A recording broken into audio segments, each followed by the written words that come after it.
Petrol আছে 9,000, আমি তো 9,000 পর্যন্ত স্টকই করতে পারবো। আমাকে তো বিপিসি তো সেই অনুমোদনটা দিচ্ছে, আমার 9,000 পর্যন্ত রাখতেই পারবো। আমাকে তো এটা বলেনি যে তুমি আমার 9,000-এর উপরে আলাদা কোথাও স্টক রাখছো, কোথাও তেল বেশি রাখছো। আমাকে তো 9,000 পর্যন্ত পারমিশনই দেওয়া আছে।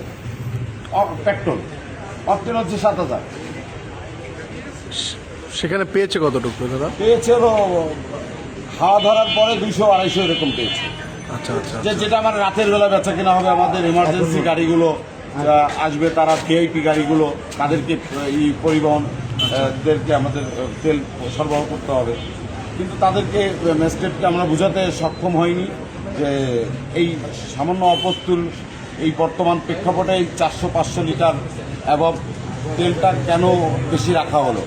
কারণ আমাদের সকাল পর্যন্ত এমার্জেন্সি আলাদের যা ভিআইপি আলাদেরকে যে আমাদের সকালবেলা পর্যন্ত তাদেরকে তেল দিতে হবে, আগের তেল আসা পর্যন্ত, পরবর্তী তেল আসা পর্যন্ত।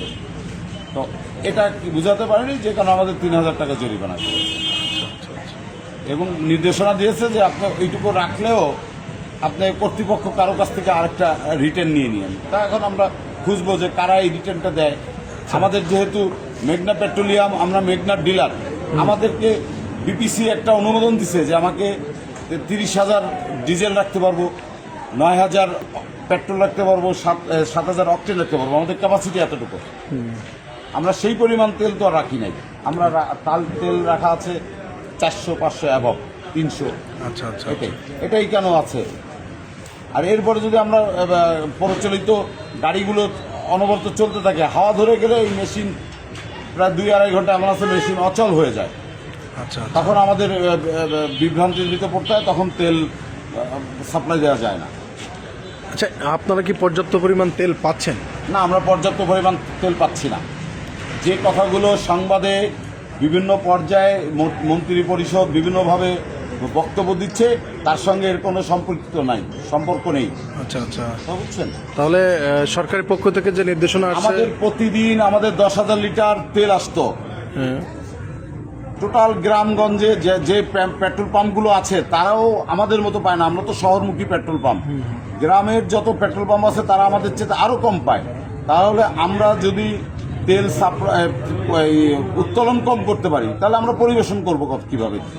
এই জন্য দেশে সংকট আছে, দেশে ক্রাইসিসটা আছে, এটা বাস্তবতা। কিন্তু এটা কেউ স্বীকার করে না সবাই। তাহলে যদি ক্রাইসিস না থাকে তাহলে এই তেলগুলো মানুষ জানে, যারা মজুত করতেছে, বিশেষ করে বাড়িতে, খাটের নিচে, বিভিন্ন ট্যাঙ্কিতে, বিভিন্ন জারে রেখে দিচ্ছে, তারা তো আসলে ভয়ঙ্করভাবে তারা ক্ষতিগ্রস্ত হবে এটাকে উপলব্ধি করেই তারা এই ঝুঁকি নিচ্ছে। তাহলে ক্রাইসিসটা না হলে তো এই ঝুঁকিটা নিত না, কারণ এই তেল দিয়ে তো অন্য কোনো কাজে লাগে না, এটা জ্বালানি আপনার গাড়িতেই থাকবে, এটাই বাস্তবতা। কিন্তু তারা নিয়ে কেন ভবিষ্যৎ চিন্তা করতেছে যে এইটা যে দেশের যে পরিস্থিতি, এই ক্রান্তি লগ্নে হয়তো আমরা পরবর্তীতে 5 দিন 10 দিন তেল যদি আমরা না পাই তাহলে আমরা বাইক চালাবো কীভাবে, গাড়ি চালাবো কীভাবে? যে কারণে তারা চিন্তা করছে যে আমরা একটু স্টক রেখে, কারণ এটা তো স্টক তারাই যারা রাখতেছে তারা তো খুব বেশি যে রাখে তা না, 5 লিটার 7 লিটার হয়তো মোটরসাইকেল থেকে নিয়ে তারা 3 লিটার 4 লিটার নেওয়ার পরে তারা একটু স্টক করে, এরকম একটা বিষয়। কিন্তু সবাই তো তেল পায় না।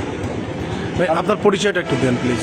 আমি Mohammad Aslam Sikdar filling station and CNG proprietor. আচ্ছা আচ্ছা, থ্যাংক ইউ ভাই।